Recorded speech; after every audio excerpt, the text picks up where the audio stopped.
ሴትን የበላይ አንደኛ የወንድ የበላይ ማድረግ የሴትን መብት መጠበቅ ይመስላል እንጂ ትዳር አልባ ዓለም ነው የፈጠረው። በሌላ ቋንቋ የእግዚአብሔር ሕግ ምን አድርጎታል? ገልብጦታል።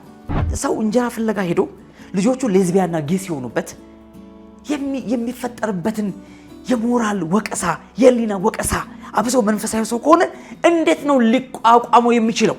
እግዚአብሔርን የሚፈሩ ሰዎች በሙሉ ተሰብስበው ፕሬዚዳንት ትራምፕን መርጠውታል። ወደውት አይደለም፣ ቢያንስ ይሄን ያስቆምልናል ብለው ስላምኑ ነው። 2013 ላይ አንድ ሰው ትዊት አድርጎ ነበረ። ምንድነው ትዊት ያደረገው? ኮቪድ ኢዝ ካሚንግ ብሎ ነው። 2013 ላይ ኮቪድ የመጣው 2019 ነው እንደምታውቀው። አንገታቸውን ደፍተው ራሳቸውን እየረገሙ እያለቀሱ ያዘኑ የሚኖሩ አሉ። ወንድና ሴት ልጃቸውን አተው ወንዱ ሴት ሆኖ ሴቷ ወንዱን አታባቸው። እና ይሄ ነገር በመፈንዳቱ የተነሳ ከኢትዮጵያ ጀምሮ እንደውም የኛን ሀገር አላስተጓጉልም እንጂ በረራ ህንድ ድረስ እና ሳውዲን አልፎ ህንድ ድረስ ሄዶ የበረራ ማስተጓጎል ሆነ። ገድለ መውረስ ዳውን ረግጣው ችግረኛውን ጨፍልቃው ምንስ ቢኖር ምንድነው ትርጉሙ? በቅርብ እንደውም ሳይንቲስቶቹ እዛ ሕክምና አካባቢ ያሉ የአውራ ጉንፋን ክትባት የሚያመጣቸው ችግሮች ምንድናቸው ብለው ጥናት ተሰርቶ ወጥቷል። እንደውም እሱ ጥናት ብዙ ቦታ እንዳይዳረስ የተለያየ ዕቀባዎች እንደተደረገበት ይሰማል። ሰዎች ያንቀጠቅጣቸዋል፣ ይሰባብራቸዋል፣ ይቆረጣጠማቸዋል፣ ምግብ አይበሉም፣ ሆስፒታል ገብተዋል በግሉኮስ። ምንድነው እሱ እየሆነ ያለው ነገር? 24 ሰዓት እኮ ይሰራል ደከመኝ ሰለቸኝ ሳይል። ለምንድነው 20 ሰው የምትቀጥረው? 2 ወይም 3 ሮቦት ሊበቃ ይችላል እኮ ለማንቀሳቀስ። አየው። ስለዚህ የሰው ዋጋ ነው እየወረደ ያለው። ቮልካኖ እዚህ አፋር አካባቢ ኃይሌ ጉቢ የሚባል ስያሜ የተሰጣትን ሴት ነች መሰለኝ 12000 ዓመት ሆኖታል። ስለዚህ በ12000 ዓመቱ ነው እንግዲህ ፈነዳው። ከተወሰነ ጊዜ በኋላ ስራ ፍለጋ አሜሪካ መሄድ ሊቆም ነው። እንደውም ስራ ፍለጋ አሜሪካኖቹ እዚህ ሊመጡ ይችላሉ። ልጄን ገዝቼ የመጣው ብሏል አንድ ጓደኛችን እና ምክንያቱም ያስከፈሉት ብር ከፍ አለበትና ልጄን አሁን ወለድ ገዝቼ የመጣው ማለት ያስብላል። በእውነት ያስብላል። ቻለም ባለቤት አላት፣ ሰሪ አላት፣ መጋቢ አላት፣ ተቆጣጣሪ አላት። ሌባ ነው ገብቶ እየረብሻለሁ። ሌባ ነው እየበጠበጠ ያለው። እውነት ለመናገር አሁን ስልጣኔው ቴክኖሎጂው ምናምን የሰጠን ነፃነት ይመስል ይችላል። በጣም ብዙ ወር እያሳጣን ያለው።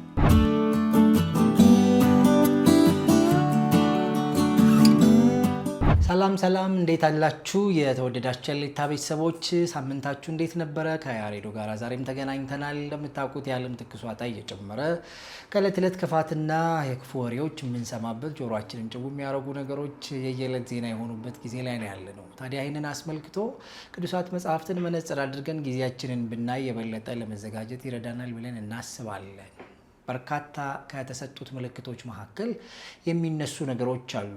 ማለትም የጌታችን የኢየሱስ ክርስቶስን መምጣት እንደ ምልክት ከተጠቀሱት ነገሮች መካከል የተለያዩ ሀሳቦችን ልናነሳ ነው። አብራችሁ እንድትቆዩ በአክብሮት ነው የምንጋብዘው።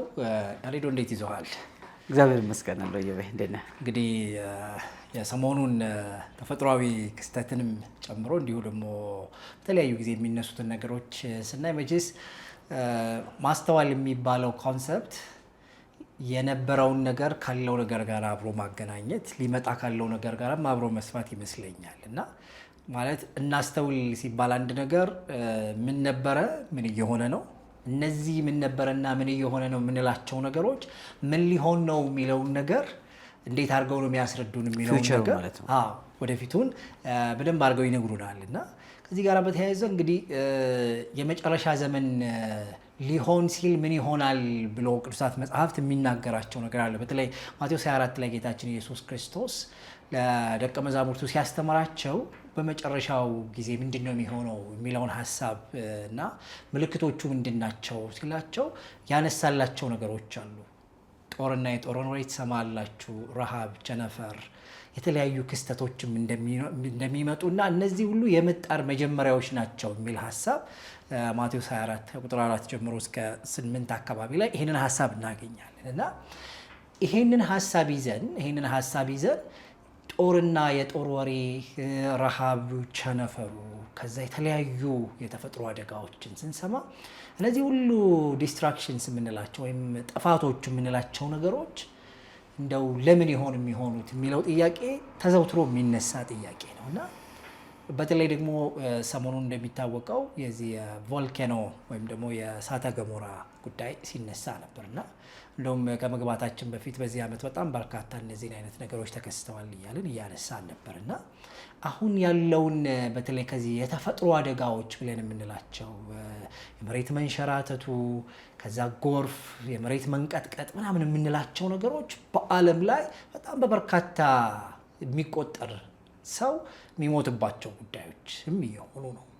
እነዚህ ነገሮች እንደው በቃ የተፈጥሮ ክስተት ነው እንግዲህ ተፈጥሮ ራሷን እንደዚህ ስታደርግ ምናምን ተብሎ ሳይንሳዊ የሆኑ ነገሮች ይሰጣቸዋል ማለት ሳይንሳዊ መላምቶች እና ሳይንሱ የሚነግረን ርቀት የተወሰነ ነው ማለት እነዚህ ነገሮች እንዲሆኑት ሳይንሳዊ በሆኑ ትንታኔዎች በዚህ ምክንያት ነው። ምክንያቱም ለምሳሌ ቮልካኖ እዚህ አፋር አካባቢ ኃይለ ጉቢ የሚባል ስያሜ የተሰጣትን ሴት ነች መሰለኝ 12000 ዓመት ሆኖታል። ስለዚህ በ12000 ዓመቱ ነው እንግዲህ ፈነዳው እና ይሄ ነገር በመፈንዳቱ የተነሳ ከኢትዮጵያ ጀምሮ እንደውም የኛን ሀገር አላስተጓጉልም እንጂ በረራ ህንድ ድረስ እና ሳውዲን አልፎ ህንድ ድረስ ሄዶ የበረራ ማስተጓጎል ሆኗል እና ዓለም አቀፍ ዜናዎች በትልቁ ሲያነሱት የነበረ ነገር ነውና አሁን እንደነዚህ አይነት ነገሮች በተለያየ መንገድ ሲከሰቱ ሳይንሱ የሚያቀርባቸው መላምቶች አሉ። በዚህ ምክንያት ነው ምናምን እያለ ማለት ነው ያው ሳይንስ የደረሰባቸውን ነገሮች ይተነትናልና እነዚህ ነገሮች ግን ደግሞ አስቀድመው በጌታችን የምጽአት ቅድመ ሁኔታዎች ላይ ደግሞ የተጠቀሱ ነገሮች ሆነው እናገኛቸዋለን እና የተፈጥሮ አደጋዎች እነዚህ ረሃብ፣ ቸነፈር፣ ጦርነት ምናምን የምንላቸው ነገሮች ከምጽአቱ ጋር ያላቸው ቁርኝት ከፍ ያለ ነው። ስለዚህ እነዚህ አይነት ነገሮችን ስንመለከት ምንድነው የሚሰጡን ፍንጭ? ምንድነው እየነገሩን ያለው ነገር? እሱን ጥቂት እናንሳና ሌሎች ሀሳቦች ደግሞ እንጨምራለን። ይሄ በጣም ነው የሚገርመው። አሁን እየሆነ ያለው ነገር እውነት ነው አንተ እንዳልከው የሰው ልጅ በውጥረት ውስጥ እየኖረ ነው ያለው። ከዛሬ ነገ ምን ሀፕን ያደርጋል ያለ በጣም በቃ ተፈጥሯዊ ስትል ሰው ሰራሹ ሁሉም ነገር ሰው ሰራሽ አለው፣ ተፈጥሯዊ ደግሞ አለው። ሁለት መልክ ነው ያለው። ግን ቮልካኖን በተመለከተ ግን ሰው ሰራሽ አይደለም። በጣም እርግጠኛ ልትሆን የምትችለው ነገር 12000 ዓመት ሲብላላ የኖረ ነገር አሁን ፈነዳ። ቀይ ባህርን ተሻግሮ ህንድ ደረሰ፣ ቻይና ገባ። በጣም ብዙ የአየር ትራንስፖርቶች ጉዞዎች ተስተጓጎሉ፣ ተሰረዙ። ምክንያቱም 14 ኪሎ ሜትር ወደ ሰማይ ጭሱ ወጥቷል። 14 ኪሎ ሜትር ወደ ሰማይ መውጣት ከባድ ነው በጣም እና በዚህ ሁኔታ አየ ነው ማለት ነው። እንግዲህ ይሄ እዚህኛ ሀገር ነው የሆነው። ይሄ አስበዋል። ከዚህ በኋላ የሚኖሩ ነገሮች ዓለም ላይ በሰው ሰራሽም ብንለው ተፈጥሯዊም ብንለው እየጨመሩ ነው የሚሄዱት። አየ ለብዙ ዓመታት ተዳፍነው የኖሩ እሳቶች የተቀሰቀሱ ናቸው። ለብዙ ዓመታት ተከብረው የነበሩ የሰው መብቶች፣ ሰብአዊነቶች የተጣሱ ናቸው።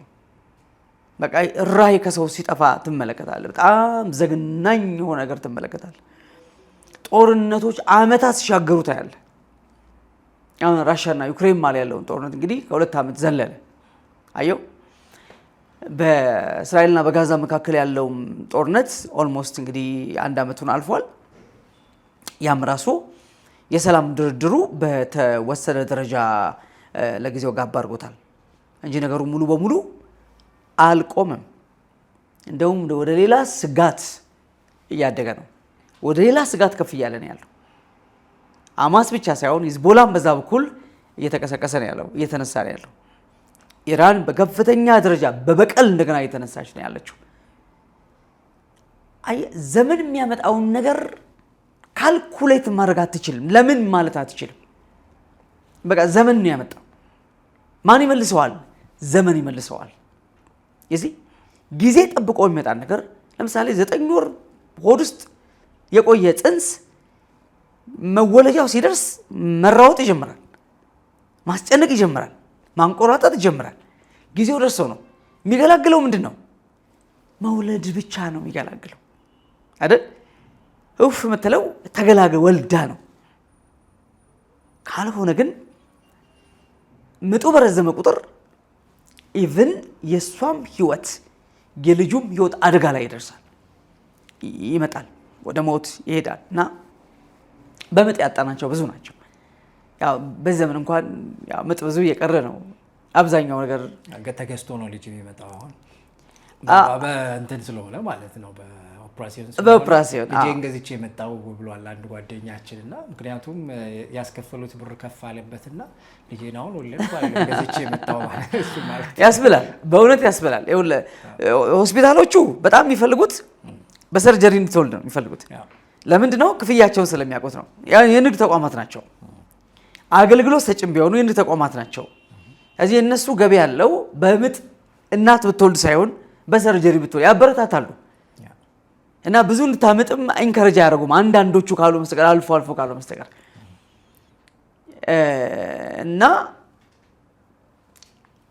ሆስፒታሎቹ ጋር ብቻ አይደለም ችግር ያለው ሴቶቹ ጋርስ አምጦ በምጥ ልጅ መውለድና በሰርጀሪ መውለድ በልጁ ህይወት ላይ እኩል አይደለም። እንትኑ ታውቃለህ፣ እኩል አይደለም። በምጥ መወለድ ማለት ልጁ በራሱ ኃይል መጣ፣ ናቹራሊ መጣ ማለት ነው። ሂዝ ስትሮንግ። አየህ፣ በጣም በብዙ ቻሌንጅ ውስጥ ነው የመጣው። ያን ስትሪንግ ይዞ ነው የመጣው። አሁን እኮ በቃ 9 ወር ሞልቷል፣ ከዚህ በኋላ ልጅ መሸከም አልፈልግም ተብሎ ምጥ ሳይመጣ ነው የምልህ ሄዶ ልጅ ማስወጣት ማለት ነው። ያልመጣ ልወለድ ያላለ ልጅ ሄደ ጎትተ ማውጣት ማለት ነው። ቀናቸውን ሁሉ የሚመርጡ ሴቶች እንዳሉ ይታወቃል።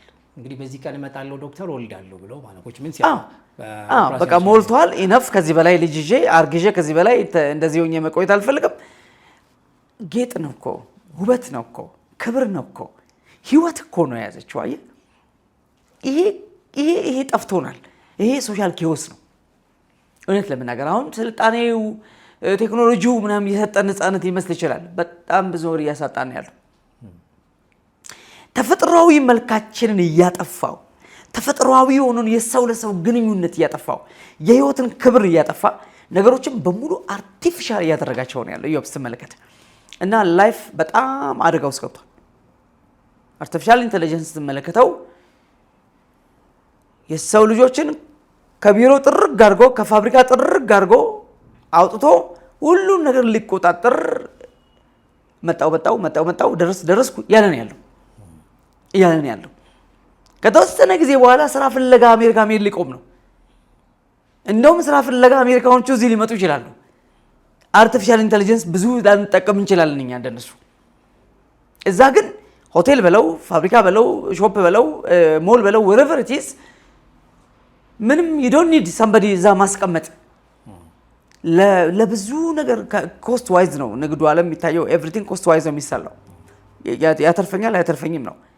24 ሰዓት እኮ ይሰራል ደከመኝ ሰለቸኝ ሳይል። ለምንድነው 20 ሰው የምትቀጥረው? 2 ወይም 3 ሮቦት ሊበቃ ይችላል እኮ ለማንቀሳቀስ። አየው። ስለዚህ የሰው ዋጋ ነው እየወረደ ያለው። እና የፖፑሌሽን ሪዳክሽን የሚባለው ፖሊሲ ሰዎች በዓለም ላይ በጣም በስተዋል። አየህ፣ እግዚአብሔር እኮ ነው ብዙ ያላቸው።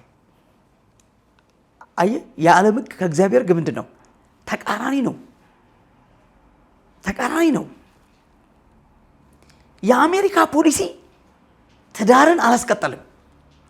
ሴትን የበላይ አንደኛ የወንድ የበላይ ማድረግ የሴትን መብት መጠበቅ ይመስላል እንጂ ትዳር አልባ ዓለም ነው የፈጠረው።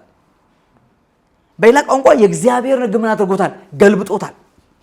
የባቢሎን ሲስተም ማለት ይሄ ነው። የባቢሎናውያን ሲስተም ማለት ይሄ ነው። ኢዮብ አንታይ ጋድ አንታይ ኪንግደም ኦፍ ጋድ፣ የእግዚአብሔር መንግስት ተቃራኒ ተቃዋሚ መንፈስ ነው። ሁሉም የእግዚአብሔር ሕግ ምን ያደርጋል? እባቡ ምንድን ነው ያለው? እግዚአብሔር አትብሉ ትሞታላችሁ አለ። ገብቶ አትሞቱም ብሎ አለ። ገልብጠህ ማውራት ማለት ነው። ወንድ የሴት ራስ ነው፣ ወንድ የቤት ራስ ነው። ይሄ እግዚአብሔር ሕግ ነው። ይሄን ሕግ እስካላከበርክ ትዳር አታከብረው። ትዳር ማስቀጠል አትችልም በምንም። ዛስዋይ ሻንጣ ተልጥሎ ይወጣል። እሷ ልጇን ይዛ ልጇን አንጠልጥላ ወዲሁ ትላለች። ምን በወጣኝ ከትዳር ጋር ጋፋለው። እንደዚህ አይነት ሶሻል ኬዎስ ውስጥ ተገብቷል። አየህ፣ ምን ሰው እንጀራ ፍለጋ ሄዶ ልጆቹ ሌዝቢያና ጌይ ሲሆኑበት የሚፈጠርበትን የሞራል ወቀሳ የህሊና ወቀሳ አብሶ መንፈሳዊ ሰው ከሆነ እንዴት ነው ሊቋቋመው የሚችለው? ገብቷል። እግዚአብሔርን የሚፈሩ ሰዎች በሙሉ ተሰብስበው ፕሬዚዳንት ትራምፕን መርጠውታል። ወደውት አይደለም፣ ቢያንስ ይሄን ያስቆምልናል ብለው ስላምኑ ነው። ወደውት አይደለም። በቃ ትራምፕ ፐርፌክት ሰው ነው ጥሩ ሰው ነው ብለው አይደለም። እስላም የለ ክርስቲያን የለ ቢያንስ ግብረ ሰዶማንን ያስቆምልናል ብለው ቢያንስ ውርጃን ያስቆማል ብለው ሄደው መርጠውታል። ዲያ ራይት። ከስቴት ስቴት ይሮጡ ነበር። ከከተማ ከተማ እኮ ነበር ይሮጡት ከአንድ ስቴት ወደ ሌላ ስቴት። ምክንያቱም በየስቴቱ ህጉ ይለያል ታውቃለህ። ስለዚህ ግብረ ሰዶምን ኦፊሻል የማያደርጉ ውርጃን ኦፊሻል የማያደርጉ የአሜሪካ ስቴቶች ካሉ ልጆቻቸውን ይዘው ወደዛ ሙቭ። እንዲህ አይነት ስደት ላይ ወደ አፍሪካ ይመጣሉ፣ ወደ ኢትዮጵያ ይመጣሉ። አንገታቸውን ደፍተው ራሳቸውን እየረገሙ ያለቀሱ ያዘኑ የሚኖሩ አሉ። ወንድና ሴት ልጃቸውን አተው ወንዱ ሴት ሆኖ ሴቷ ወንዱን አመታባቸው። መንፈሳዊ ሰዎች ነው የምልህ። አዮ እንደዚህ አይነት ማህበራዊ ቀውስ ታይቶ አያውቅም በሰው ልጅ ታሪክ። በጣም ከባድ መንፈሳዊ ቀውስ ነው። ይሄ ማህበራዊ ቀውስ፣ ተፈጥሯዊ ቀውስ፣ ኢኮኖሚክ ኬውሱ ዓለም ላይ አሁን የኑሮ ውድነት ኢትዮጵያ ብቻ ይመስለናል። እኔ ኑሮ ርካሽ የት ሀገር እንደሆነ አላውቅም። ያው ቢያንስ እኛ ባንሄድ እንሰማለን። ድሮ የነበሩትን ኑሮ የሚኖሩ ሀገሮች ካሉ አላውቅም። ኤደን ገነት ናቸው ማለት ነው። እነሱ ኮስት የለባቸው ማለት ነው። አይ ዶንት ቲንክ ሶ። ይሻላል፣ ሪላቲቭሊ ይሻላል፣ ሪላቲቭሊ በንጽጽር ይሻላል ይሆናል እንጂ ከባድ የኢኮኖሚ ቀውስ ፐርፐዝሊ በዓለም ላይ እየተፈጠረ ነው ያለው። ወዴት የሚወስደን ይመስላል? ፋይናሊ መግዛትና መሸጥ የማይቻልበት ፖይንት ላይ እንድትመጣ ነው። እንደን ብቸኛው አማራጭ ምን ይሆናል ማለት ነው? the number of the beast ያውሬውን ቁጥር ትቀበላለህ። እንደን ከዛ በኋላ 666 ያውሬ ቁጥር ወይም ስሙ whatever እሱን ከተቀበልክ በኋላ በነፃነት ትኖራለህ። አየህ፣ አሁን መቀጠር ማለት ምንድን ነው? መቀጠር ማለት ጊዜ መሸጥ ነው። መቀጠር ማለት ጉልበትን መሸጥ ነው። ኤክስፒሪየንስን እውቀትን መሸጥ ነው መቀጠር ማለት። አሁን ግን ይሄንን ነገር መሸጥ አትችልም ተባልክ። አየህ፣ ይሄን መሸጥ አትችልም። ለምን? እኛ በአርቲፊሻል ኢንተለጀንስ የሚንቀሳቀሱ ማሽኖች አሉን። we don't need you ተባልክ። መብቱ ነው። ነፃ ገበያ ነው ዓለም ላይ የሚሰራው። የኢኮኖሚ ውድድር ነው ያለው። በጣም ፕሮዳክቲቭ ሆኖ በዚህ መንገድ ነው፣ አትራፊ ሆኖ በዚህ መንገድ አንተን የመቅጠር ግዴታ ያለበትም። ስለዚህ ቁጭ ብለህ ገቨርንመንት ተቀላቢ ትሆናለህ። ግን you have to receive the number of the beast ያውሬ ቁጥር ትቀበላለህ። መሸጥም አልቻልክም፣ ካልሸጥ መግዛት አትችልም። ኢኮኖሚክ ቀውስ ማለት ነው። አውሬው ኢኮኖሚ ነው የሚይዘው። ባይ ዘ ወይ 6666 የቢዝነስ ነምበር ነው። መግዛትም መሸጥ ማለት ቢዝነስ አይደል? እዮቤ እውቀትን፣ ጉልበትን፣ ጊዜን መሸጥ አትችልም። ተቀጥረህ መስራት አትችልም። ሄደ መግዛትም አትችልም። we are coming to that point። ወደዛ እየመጣን ነው ያለ ነው። አይናችን እያየ how can you deny? በተለይ በውጭ ሀገር ያሉ ቤተሰቦቻችን እንዴት ዲና ያደርጋሉ? መቼስ የገዛኸውን እንትን በባርኮድ እስካን አድርገህ ሂሳብ መክፈል እኛም እየከፈልን ነው። ግን ቢያንስ እስካን የሚያደርግህ ሰው አለ አይደል? አንስቶ የገዛው አንተን አለም እኮ እስካን የሚያደርግህ የገዛውን ዕቃ እስካን አድርጎ ይሰጣል አይደለም እንዴ? ውጭ ዓለም ላይ ተቀይሯል። ማሽን ነው ኮንትሮል የሚያደርግህ፣ ሰው የለም። ይህንን ያውቁታል፣ ውጭ ያሉ ቤተሰቦቻችን ያውቁታልና ምን እየሆነ ዓለም ላይ ያለው ካልን የማይቀረው ቀን እየመጣ ነው። ስለዚህ የቮልካኖ ኢራፕሽን የእሳተ ገሞራው ፍንዳታ ብቻ አይደለም። ቀድመው የፈነዱ ብዙ የታመቁ በድብቅ የተሰሩ በጨለማ የተጎነጎኑ የሰው ልጅን ከምድር ዋይፕ አውት ለማድረግ ለማጥፋት የተሰሩ ፕሮጀክቶች ኦልሬዲ ፋንክሽናል እየሆኑ ናቸው ያሉት። አሁን አክቲቭ ተደርገዋል። አይ ቴል ዩ አክቲቭ ተደርገዋል። ስለዚህ ሰዎች ኢኮኖሚካሊ ስቴብል እንዳይሆን፣ ሶሻሊ ስቴብል እንዳይሆን፣ ፖለቲካሊ የመኖር ነፃነትህ ከጦርነት ነፃ የሆነ ሀገር እስኪናፈቅ ድረስ ትደርሳለህ ማለት ነው። እና ባለም በሌላ መንገድ የዛሬ 2000 ዓመት ጌታ ስለመጨረሻው ዘመን የነገረን ነገር በዛ ዘመን ነበሩ አልነበሩም? እንዲህ አይነት ማህበራዊ ቀውስ ነበር? እንዲህ አይነት ኢኮኖሚክ ክራይሲስ ነበር? እንዲህ አይነት ፊር የመኖር ፍርሃት አሁን እኮ ዛሬን ስለማደር ብቻ ነው የምታቆየው። ስለ ነገ you have no idea ምንም እውቀት የለም። በእግዚአብሔር ቸርነት ውለህ ታድራለህ። ስትወጣ ነው እንጂ ስለመመለስህ እርግጠኛ አይደለም። ይህ ሰሞኑን እኛ ሀገር ላይ ገባ ጉንፋን አባት ቀላል ነው እንዴ? ስንት ሆስፒታል ገባ? እውነቴን እኮ ይሄ እኛ ድሮ የምናውቀው ኖርማል ጉንፋን ነው። ሪሊ እውነቴን ነው የማወራ። በፍጹም ሰዎች ያንቀጠቅጣቸዋል፣ ይሰባብራቸዋል፣ ይቆረጣጠማቸዋል፣ ምግብ አይበሉም፣ ሆስፒታል ገብተዋል በግሉኮስ። ምንድን ነው እሱ እየሆነ ያለው ነገር? እንግዲህ መቼስ ልብ ያለው ልብ ይበል የሚል አባባል አለ። ማርበርግም አለ አይደል? የሰሞኑን እንግዲህ ገና ያለየለት እሱ ደግሞ አጣዳፊነቱ ፕላስ የሚያመጣቸው ማለት የሚታዩት ምልክቶች በጣም አጣዳፊ ናቸው። ቶሎ ነው ብዙ ነገር ፌል የሚያደርገውና የመሞት ምንድነው መጠኑ በጣም ከፍተኛ ነውና እስካሁንም ድረስ ስጋት ላይ ነው እንግዲህ ያለ ነው። ጅንካ ነው ምናምን ያሉት ጅንካ ላይ ተከስቶ ነበረ። እንግዲህ በየቀኑ የጤና ሚኒስቴር መግለጫ ሁሉ ይሰጣል። ዛሬ ይሄን ያህል ሰው ተገኘ ምናምን እያለና እስካሁን በንክኪ ምናምን የሚተላለፈው በንክኪ ነው የሚተላለፈው። እንደውም ትናንትና ላይ ሐዋሳ ላይ አንድ ሰው እንደተገኘ ሲነገር ነበርና እንግዲህ ሰሞኑን አለ እሱ ነገር። በጣም የሚገርመው ከዚህ ጋር መጨባበጥ መሳሳም ቀረበለኛ። እሱማ በኮቪድም በዛኔም እንደዛ ሆኖ አለበት። በጣም ከኮቪድ ጋር በተያያዘ ሰሞኑን አንድ ነገር ትዊተር ላይ ወጥቶ እንደውም መነጋገሪያ ሆኖ ነበር እና 2013 ላይ አንድ ሰው ትዊት አድርጎ ነበረ። ምንድነው ትዊት ያደረገው? ኮቪድ ኢዝ ካሚንግ ብሎ ነው። 2013 ላይ ኮቪድ የመጣው 2019 ነው እንደምታውቀው። እና 2013 ላይ ኮቪድ ኢዝ ካሚንግ አለ። ከዛ በኋላ ያ አካውንት ተንቀሳቅሶ አያውቅም። እና በቅርቡ ስክሪንሾት አድርጎ እንደውም ያለ መነጋገሪያ ሆኖ ይህ ሰውዬ እንዴት አወቀ?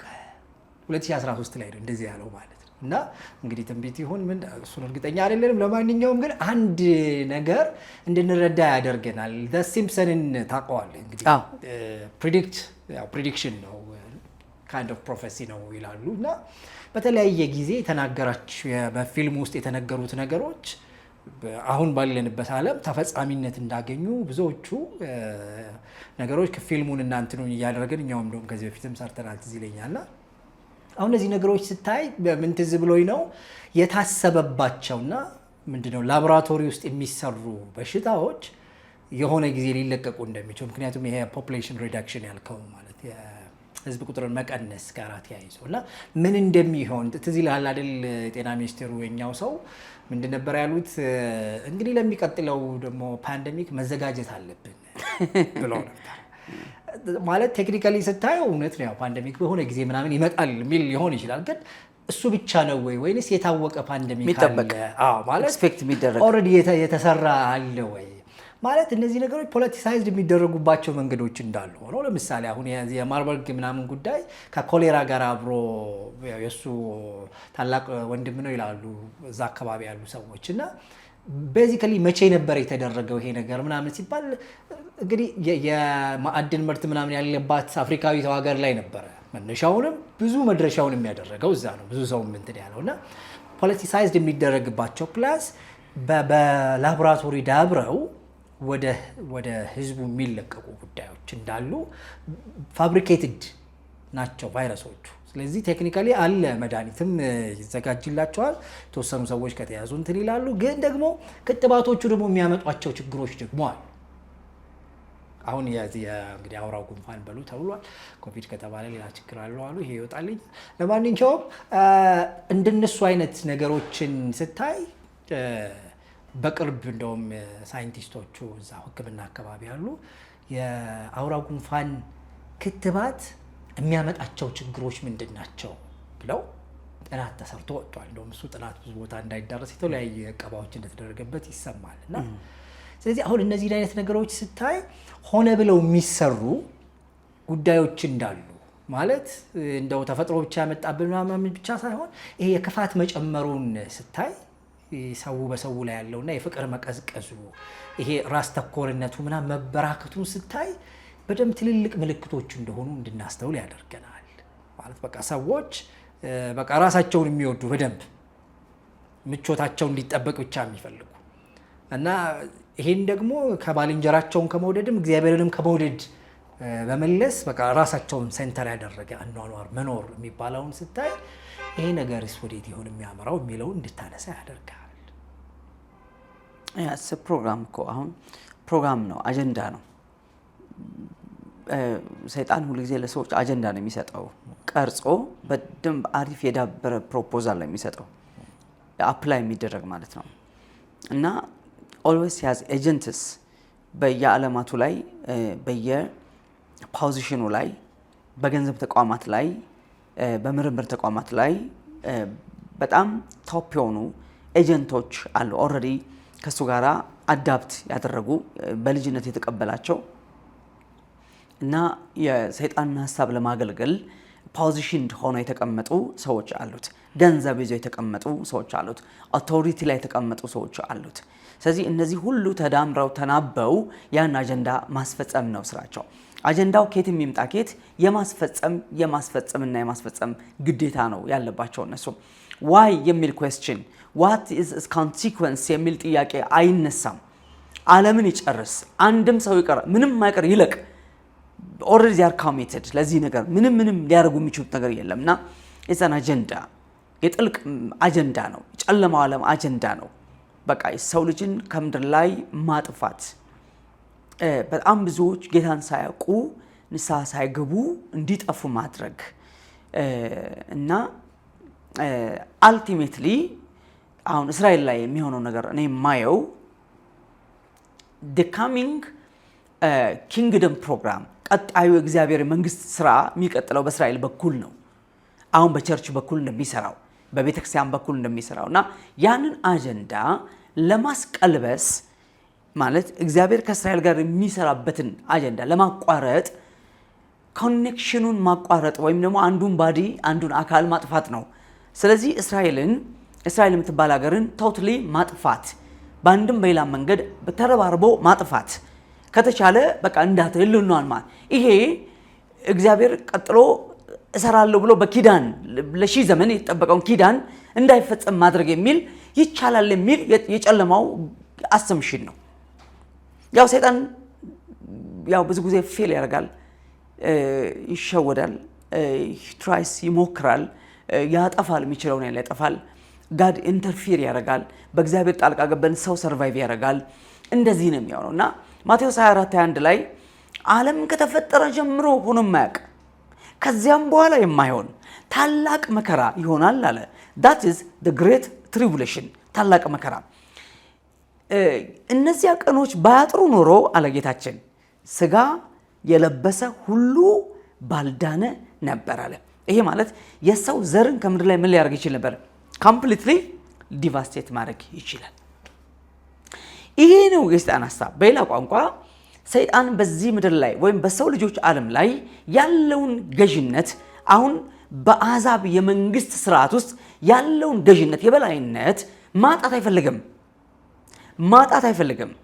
ይሄንን የሚያሳጣው አንደኛ ተሰሎንቄ ምዕራፍ 2 ላይ የተገለጠው ሲመጣ በመምጣቱ የሚሽረው በአፉ ሰይፍም የሚያጠፋው ይገለጣል የሚለው። ስለዚህ ጌታ ሲመጣ ይሽረዋል። ከምኑ? ከስልጣኑ፣ ከገዥነቱ። የአሕዛብ አለቃ ነው እሱ። የአሕዛብ ዘመን ጌታ ነው እሱ። አምላክ ነው እሱ። በህንድ በቻይና የሚመለክ ነው እሱ። ኦፊሻሊ የሚመለክ ነው እሱ። በማያምኑ ወገኖች ሁሉ ዘንድ የሚመለክ አምላክ ነው እሱ። ኢቭን አምላክ ተብሎ የሚመለክ አምላክ ነው። ይሄንን ፖዚሽን በሰው ላይ ያለውን ፖዚሽን ዶሚናንስ ማጣት አይፈልግም። that's why የሰውን ልጅ especially ሪሊጂየስ የሆኑ ፖፑሌሽን በጣም ሪሊጂየስ የሆነውን ካልቸራል የሆነውን ፈሪሃ እግዚአብሔር ያለውን ኮምፕሊትሊ ማጥፋት ይፈልጋል። እና እግዚአብሔር ሰውን የሚወደውን ያህል ሰይጣን ሰውን ይጠላል። እግዚአብሔር ለሰው የሚራራውን ያህል በሰው ላይ ይጨክናል። እግዚአብሔርን በጣም ለማስቆጣት ሰይጣን ምን የሚያደርገው? ሰውን ሼክ ነው የሚያደርገው። ታውቃለህ፣ ባልና ሚስት ሲጣሉ ባል ምናልባት በጣም ወንድ ልጁን የሚወድ ከሆነ ሚስት ሄደና ማንን ትመታለች? ወንድ ልጁን ትመታለች። አትምቹ ልጁን ልጄን አትምጪው ይላል። የእሷም ልጅ ነው እኮ እሱን ለማናደድ ነው። ወይም ሴት ልጁን በጣም የሚወድ ከሆነ ትሄድና ትመታታለች አይደል? ግልጥት ታረጋ ታንገላታታለች። እያየ ዝም አይልም፣ ይበሳጫል። እንደሚወዳት እንደማይችል ታውቃለች። አየህ፣ እሱን ለማስቆጣት እሱን እንዳትመታ ትፈራለች። ማንን ትመታለች? ሄዳ እንደዚህ አይነት ነገር ነው ሰይጣን የሚያደርገው ልል ነው። እና ዞሮ ዞሮ እንግዲህ በጣም የተረጋጋ ዓለም፣ በጣም ሰላማዊ ዓለም የሚጠብቁ ሰዎች ካሉ it is their dream። እንደሱ እየሆነ አይደለም፣ አይሆንምም፣ ሊሆንም አይችልም። እውነት ለመናገር የሰላም አለቃ ካልመጣ በዚህ ዓለም ላይ እውነተኛውን ሰላም በፍጹም ለዓለም ነው የምልህ፣ ኢንዲቪጁዋል አይደለም። ኢንዲቪጁዋልማ ይኸው ሰላም አለ እኮ አንተ፣ እኔ ሰላም አለኝ ኢንዲቪጁዋሊ በግል ዋይ የሰላም አለቃ ስላለን ሰላም አለን እኛ። ዳዊት ምንድን ያለው? ተራሮች ወደ ባህር ልብ ቢወሰዱ አልፈራም አለ። አየህ፣ ተራሮች እየተነቀሉ ወደ ባህር ቢወረወሩ አልሰጋም አለ፣ አልጨነቅም፣ ልቤ ጨካኝ ነው አለ። ጥቡ ልቤ ይላል በገዝ ገባ እና ለምን አለ ስትል በእግዚአብሔር ባለው መታመን ነው። እና ይሄ ማለት አንተ በግልህ አለ ሰላም። አሁንም በፈለገው በሚናወጠው ኢኮኖሚ፣ በሚገለባበጠው ማህበራዊ ቀውስ፣ ፖለቲካ ቀውስ ሁሉ የሚያምኑ ሰዎች ከሰላማቸው ጋር ናቸው ያምናለሁ። ግን ዓለም ሰላም ያስፈልጋታል። ይህች ዓለም ባለቤት አላት፣ ሰሪ አላት፣ መጋቢ አላት፣ ተቆጣጣሪ አላት። ሌባ ነው ገብቶ እየረብሻለሁ። ሌባ ነው እየበጠበጠ ያለው። ሌባው አለ ጌታ ሊሰርቅ ሊያርድና ሊያጠፋ እንጂ ለሌላ አይመጣም አለ። እኔ ግን ሕይወት እንዲሆንላቸው እንዲበዛላቸው መጣሁ አለ ዮሐንስ 10:10 እና ይሄ ነው። ስለዚህ የጌታ መምጣት የሚያበስሩ ብስራቶች ናቸው። ሰው እየፈራ እየተጨነቀ የት እንሂድ፣ የት እንግባ፣ ምን ኧረ መግቢያ የለም፣ ሊመጣ ነው። እሱ አሳራፊው ሊመጣ ነው፣ ገላጋዩ ሊመጣ ነው። በእውነት ነው የምልየው። ይሄ እኔ ከእስራኤል ሀገር የምትደውልልኝ አንድ ሴት አለች። እነዚህ እንደዚህ ያሉ በጣም አደገኛ ነገሮች ሲነሱ ሊመጣ ነው በእውነት ነው ነገር ሊመጣ ነው እላለሁ። በቃ እነዚህ ምልክቶች ናቸው። አየህ፣ እምነት ማለት ይሄ ነው። እና በእርግጠኛነት እነዚህ ነገሮች የምጥ ጣር መጀመሪያ ተብለው የተገለጡት እውነት ለመናገር ወደዛ ክሪቲካል ፖይንት አልመጣንም ገና። ወደዛ አደገኛ ነገር ማቴዎስ 24 ላይ ወደ ተዘረዘሩት አልመጣን። ማቴዎስ 24 ማለት ቆዩ 7 ዓመት የመከራ ዘመን ማለት ነው። ማቴዎስ 24 ማለት 7ቱ የመከራ ዓመታት ማለት ነው። እነዛ ምልክቶች በሙሉ ማቴዎስ 4 ላይ የምታገኛቸው ምልክቶች፣ ጌታ የዘረዘራቸው ምልክቶች ዮሐንስ ራእይ ምዕራፍ 6 ጀምሮ ያያቸው በዝርዝር ተቀምጠዋል። ቅደም ተከተላቸውን ጠብቀው ተቀምጠዋል። ወርድ ባይወርድ ነው ማለት። ከዚህ አንጻር ወደዛ አልገባንም። አሁን ወላፈኑ ነው፣ ውሽንፍሩ ነው፣ ነፋሱ ነው እየበጠበጠን ያለው። ወደዛ ግን እየተንደረደርን ያለው የምጣር አልጀመረም።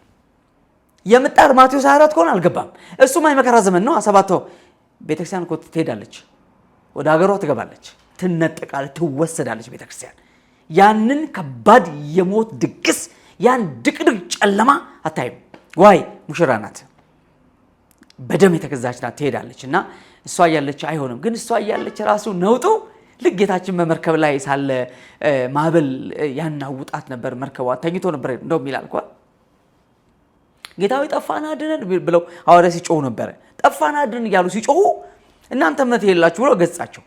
እነሱን የገጻቸው አየህ መሀላቸው ቢተኛስ አያድንም እንዴ? ያድናል እኮ አይደል? ስለዚህ እኛ መሀል ተኝቷል እንጂ አለ ይነሳል ያድናል አላሉም። አድነን ጠፋን። እነሱን የገሰጸው ከዛስ በኋላ ነፋሱን ገሰጸው ይላል። ንፋሱ አይደለም የሚያስፈራ፣ አለማመን ነው የሚያስፈራው። ማዕበሉ አይደለም የሚያስፈራው፣ አለማመን ነው የሚያስፈራው። ስለዚህ ይህን ዘመን በእምነት መሻገር ነው፣ ወደ እግዚአብሔር አብስቶ መጠጋት ነው። ሳልገቡ እውነተኛ ሪል ኮንፌሽን ወደ እግዚአብሔር መቅረብ ነው የሚያስፈልገው እንጂ ዓለም ይበስባታል። በዚህ 2000 በፈረንጆች 2025 ወደ 63 አክቲቭ ቮልካኖች በዓለም ላይ ተመዝግበዋል። አዩ በዓለም ላይ ተመዝግበዋል። ወደ ኋላ ብንሄድ ደግሞ ይብሳል። ከዚህ በኋላ ግን እየባሰ እየጨመረ የሚሄደውና ያው እንግዲህ ባይወዱም ይስሙ። ምን ታደርጋለህ? ሰው የሚወደውን መስማት የሚፈልገው አይደል ነው። ሊመጣ ያለውን ግን መስማት አለብህ። ቅድም እንዳልከው ያለፈውን አሁን ያለው ማወቅ ቀጥሎ ምንድነው የሚሆነው እንዲመጣው የሚለውን ፕሮፌሳይ ለማድረግ ለመተንበይ፣ ለመረዳት፣ ለመገንዘብ ይረዳል። እና መጪው ጊዜ ካለፍንበትም አሁን ካለንበትም ጊዜ ከበድ የሚለው የሚያስፈልገው ምንድነው? አንተ ከብደህ መገኘት ነው። በምን ከብደህ? በእምነት ከብደህ መገኘት ነው። ስትሮንግ ሆነ መገኘት ነው የሚበጀው። ምክራችን ይሄ ነው እንጂ በጣም ፒስፉል ታይም፣ በጣም ፕሮስፐረስ ወርልድ፣ በጣም ላግዠሪየስ ምናምን አይሆንም። ሲጀመር ነው ለመናገር እንደው አጠገብህ ደሳሳ ጎጆ ውስጥ የሚኖር ምስኪን የሚበላው የሚጠጣው የሌለው ደሳሳ ውስጥ ያለ ሰው ያለ አንተ ባማረ ቪላ ስትቀመጥ ህሊናህን አስበኸዋል? ምን አይነት ህሊና እንዳለ?